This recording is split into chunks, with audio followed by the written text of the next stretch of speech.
Welcome to the Rap Soul Podcast, where we dive deep into the world of music that moves our hearts and gets our feet tapping. This is the intersection of rap and soul music from the 80s, 90s, and 2000s. We appreciate you for listening. Share this podcast with a friend or family member who loves music as much as you do. The podcast is hosted by 12 Kyle.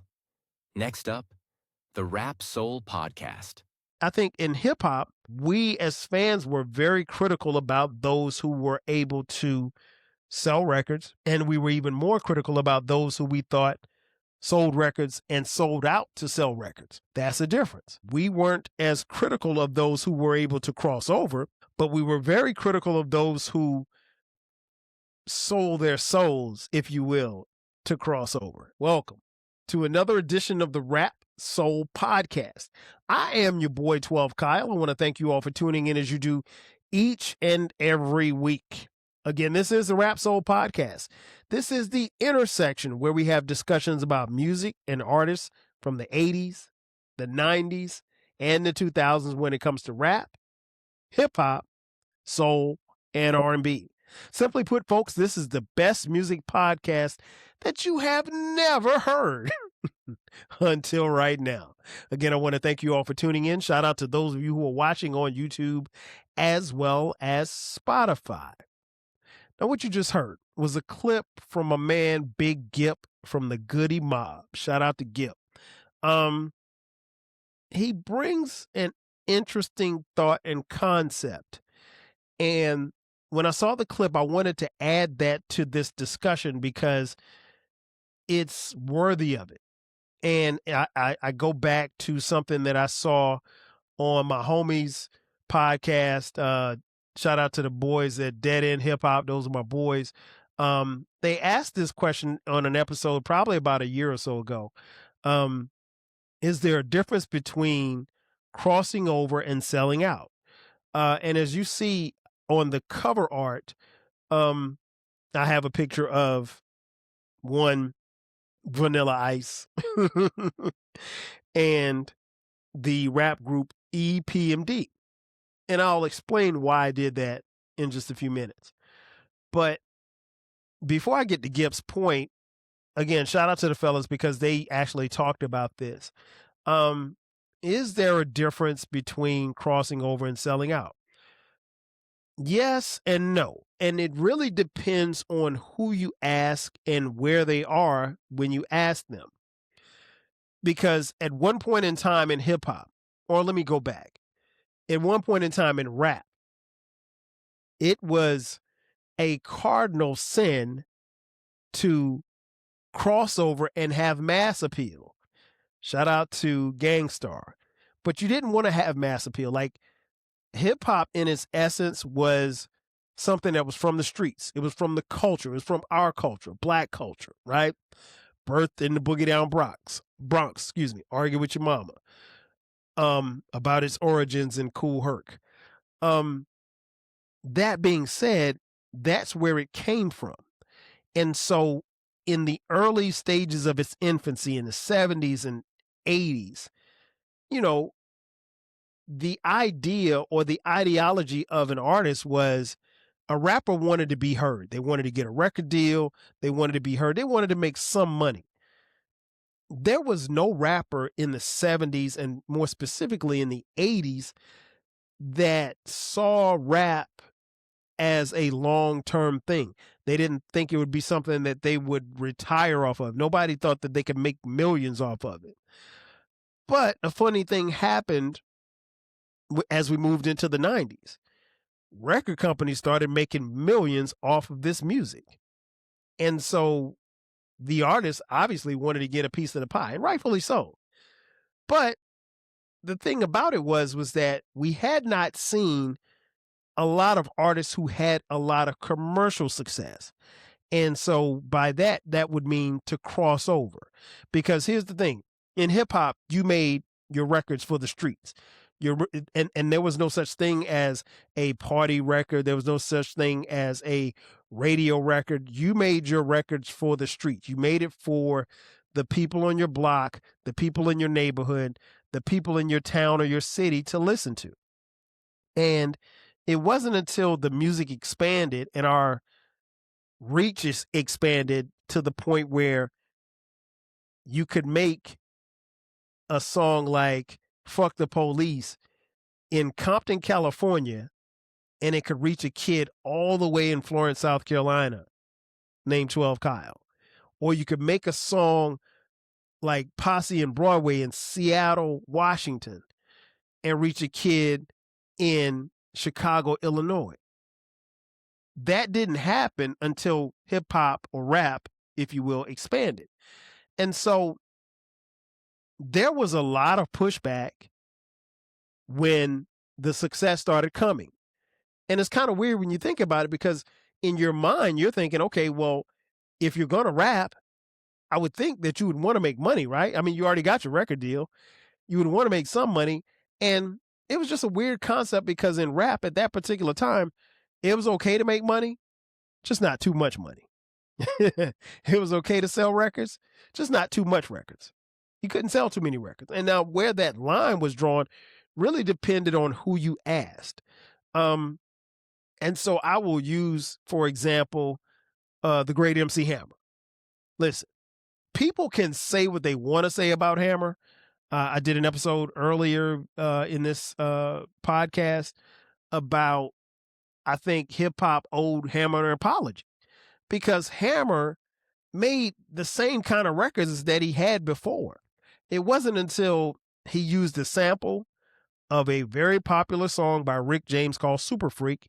He called it You Can't Touch This, and the song exploded like wildfire, and Hammer became a household name. That song became a household song. And this was in a time where rap, and I think this was what, 87, 88, somewhere around there, 89. Forgive me for not knowing the year, but my point is that rap wasn't that big then. It was big, but it wasn't that big. And Hammer was everywhere. There was like Hammer pants, and there was Hammer cereal and Hammer cartoons. And it was, I mean, Hammer enjoyed a boatload of success. You heard about his tours where he would have 30 people on stage, and Hammer put on a show. And even to this day, in his 60s, Hammer still can throw down as far as dancing is concerned. But the sad thing is that there were a lot of people in the rap communities that didn't like the success that Hammer had, because he had crossed over. And some people call Hammer a sellout. Now, I don't think Hammer sold out. He sold a lot of records, but it wasn't like, if you go back and listen to Please Hammer Don't Hurt Him, which was the commercial successfully album that went, I think that album went diamond. If you go back to his first album, those songs sound the same. I mean, like, he didn't switch anything up. It wasn't like he sampled The Police and used Every Breath You Take to be his number one hit like some people. But I digress. But you get the point. So, like, I always looked at like selling out as if you specifically said, okay, well, hey, where I'm positioned in rap or music isn't good enough. I'm going to sell my soul and create a persona, or create a song, or create a movement, or create a wave to where it'll earn me money. And I think if we're being honest, we probably see more artists like that today than we did yet in yesteryear. So I don't think Hammer sold out. He crossed over, but he didn't intentionally cross over. Now, when you look at an artist like Vanilla Ice, who I mentioned I have on the cover art to this particular podcast, Vanilla Ice was the white answer to Hammer, if you will, for some people. And Vanilla Ice wasn't from the culture. Vanilla Ice wasn't someone who paid his dues, at least by rap standards, he didn't. And so Vanilla Ice, because of the popularity of his song Ice Ice Baby, and if we're being honest, because of the popularity of what he looked like, he was able to get on MTV and blow up.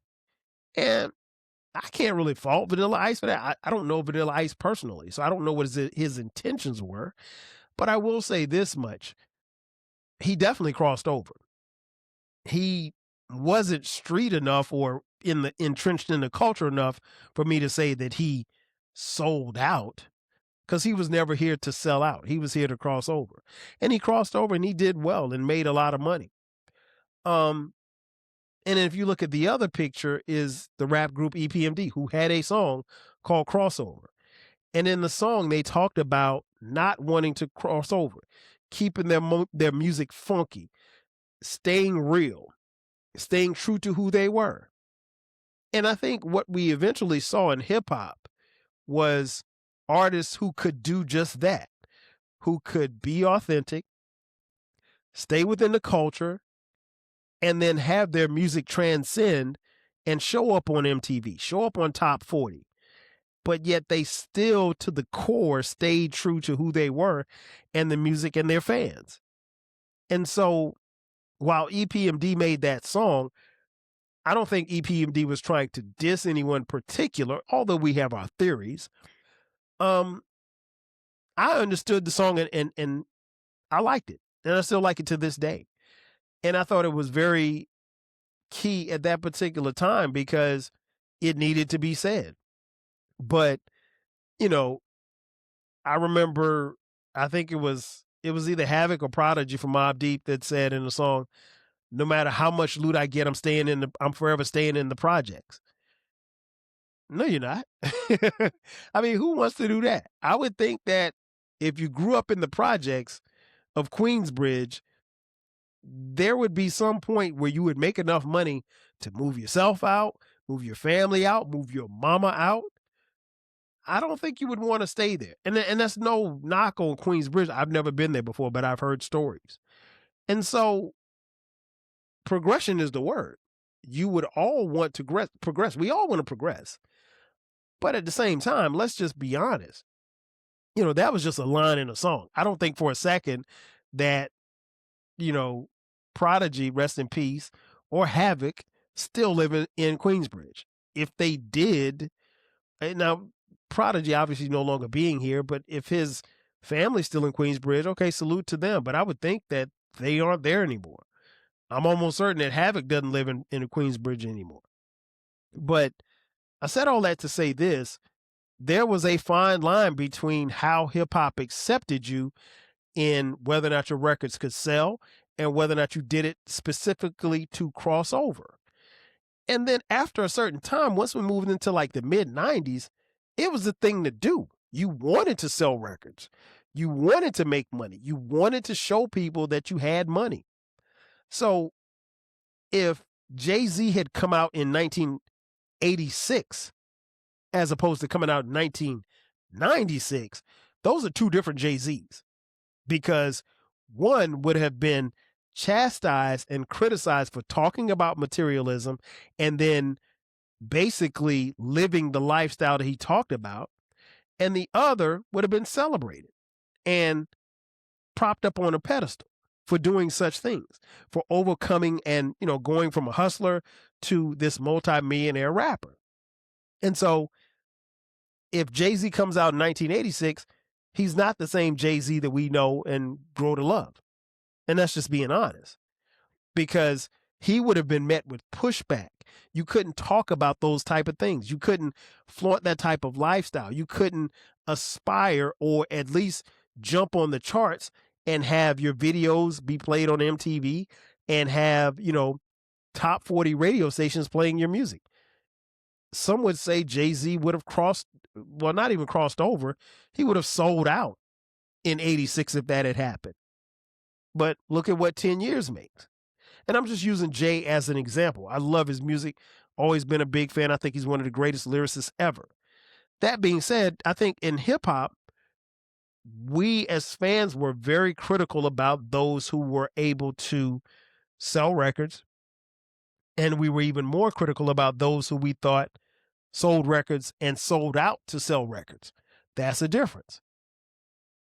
We weren't as critical of those who were able to cross over, but we were very critical of those who sold their souls, if you will, to cross over.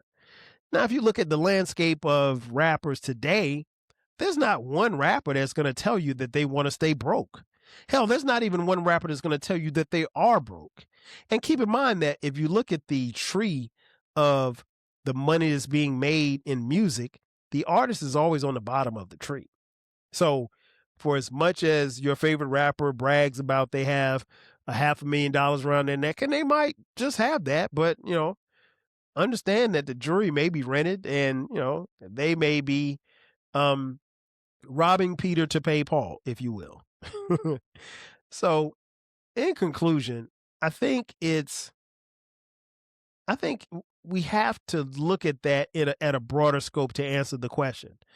I don't think that I think selling out at this point is possible. And I think there are some artists, some of your favorite artists, who have literally sold their souls for monetarily gains. I mean, there are some artists that you and I both listen to and love. They've definitely sold their souls. And for them, it's okay, I guess, But as far as crossing over, I don't necessarily know that there's artists that are crossing over, because there's such a blend now with, music and pop culture that, to Gip's point, we are the culture. We are the culture that people tap into. So things aren't the same, and I respect Gip's opinion, and things were definitely different in the 90s and the 2000s. And they were vastly different from how life was and music was in the 80s. And, soul and the culture, to his point, he's correct. It's definitely not where it once was in hip hop. Who's to blame for that? Probably us, if we're being honest. Some of our elder statesmen, some of our gatekeepers, have influenced and gotten in the way of a lot of things. But on the flip side of it, selling out and crossing over doesn't or look or feel the same as it did in 1987. It just doesn't. And there's no rhyme or reason for that. I mean, times and everything were changed. It's at the time of this recording, it's 2026. So if you go back to 1986, yeah, I mean, rap was really just starting to pop, really, for outside of New York City. And how we got to the music and how the music got to us was totally different. So yeah, I was happy to see my favorite rap group on MTV. But I also understood that when I saw, Public Enemy on Yo MTV Raps, that was going to be the only chance I got. But in doing that, they were exposed to different audiences, so that was able to prop Public Enemy up. And I think, to some degree, we wanted to hold everybody in the culture together, and we wanted to hold rap and keep rap in this one little box. And in reality, we couldn't. And I don't necessarily know or have a great answer for as to why that happened, or why we feel that way, or who's to blame for it. Maybe there's no blame to go around at all. Maybe it's just one of those things that happened. Maybe, just maybe, it was evolution. But no, I don't think you can be chastised or criticized for crossing over right now, because any and everybody that makes music to this day wants to get paid. They want to maximize whatever time they have in the spotlight to make as much music as they can. And I don't blame them for that, because they should. We live in a capitalistic society. You should want to earn as much as you can for as long as you can. Now, selling out, yeah, it's some sellouts out there. It's some real big sellouts out there. It's some people who are aligning themselves with other people that they probably shouldn't. And, when it hits the fan, as, K-Dot said, when the shit hits the fan, they'll realize it. And, all money ain't good money. But that's for them to figure out. But as far as selling out, yeah, there's definitely some sellouts. You see them, you know them. And for some, they've been selling out for so long, it don't even look like selling out. It's just part of their DNA. Ladies and gentlemen, that's going to do it for me. Thanks again for checking out this edition of the Rap Soul Podcast. Be sure to subscribe to the podcast. We drop new episodes every Thursday. Make sure that you like, share, and subscribe this podcast. We're on YouTube as well. You can watch us on YouTube as well as Spotify. Again, that's going to do it for me. I am your boy 12 Kyle. I will catch you guys next time. 5,000. Cheers. Thank you for listening. This concludes the episode. Be sure to subscribe to the Rap Soul podcast. You can find the podcast wherever you get your podcasts. Follow the podcast on social media. And feel free to continue this discussion on our Reddit page. More importantly, share this podcast with a friend or family member who loves music as much as you do. Until next time, 5,000.